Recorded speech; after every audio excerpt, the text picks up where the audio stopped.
Halo, teman-teman. Selamat datang kembali di channel Lentera Dunia 88. Pernah dengar kutipan, dunia adalah sebuah buku, dan mereka yang tidak melakukan perjalanan hanya membaca satu halaman? Tapi, bagaimana jika aku bilang, kamu bisa menjelajahi seluruh dunia, bahkan semesta, tanpa harus beranjak dari tempatmu sekarang? Ya, kuncinya ada di sini, di antara lembaran-lembaran ini. Banyak yang bilang, aku nggak punya waktu buat baca, atau baca itu membosankan. Aku paham, memulai kebiasaan baru memang nggak mudah. Mungkin kamu lebih suka nonton film atau scroll media sosial. Tapi, coba bayangkan, setiap buku itu seperti sebuah portal. Portal menuju pengetahuan baru, petualangan seru, bahkan portal untuk memahami diri sendiri dan orang lain lebih dalam. Membaca bukan cuma soal menambah wawasan atau jadi lebih pintar saat ujian.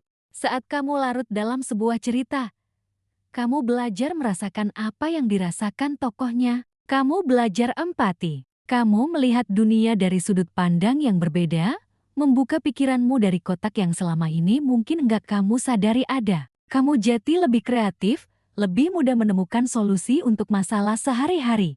Dan yang paling penting, membaca membuka pintu-pintu peluang yang tidak pernah kamu bayangkan sebelumnya, baik dalam karier maupun kehidupan pribadi. Lalu bagaimana caranya? Apa harus langsung baca buku tebal setiap hari? Tentu tidak. Kuncinya adalah konsistensi, bukan kuantitas. Coba deh, mulai dari yang paling simpel. Sisihkan hanya 15 menit setiap hari.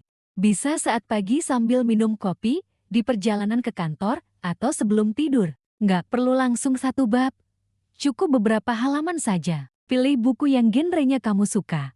Entah itu fiksi, pengembangan diri, atau bahkan komik. Gunakan reader jika lebih praktis. Yang terpenting adalah membuatnya menjadi ritual harian yang kamu nikmati, bukan paksaan.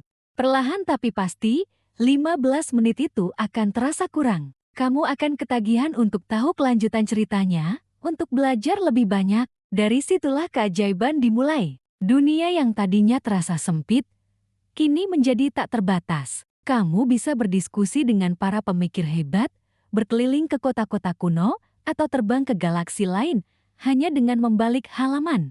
Jadi, tantangannya bukan lagi aku tidak punya waktu. Tapi buku apa yang akan aku baca hari ini? Jangan tunggu besok atau lusa. Pergi ke toko buku, perpustakaan, atau buka aplikasi buku digitalmu sekarang juga. Pilih satu buku yang menarik perhatianmu. Mulailah perjalanan menakjubkanmu hari ini. Terima kasih sudah menonton. Kalau kalian suka konten seperti ini, jangan lupa like, komen, dan subscribe ya. Sampai jumpa di video selanjutnya.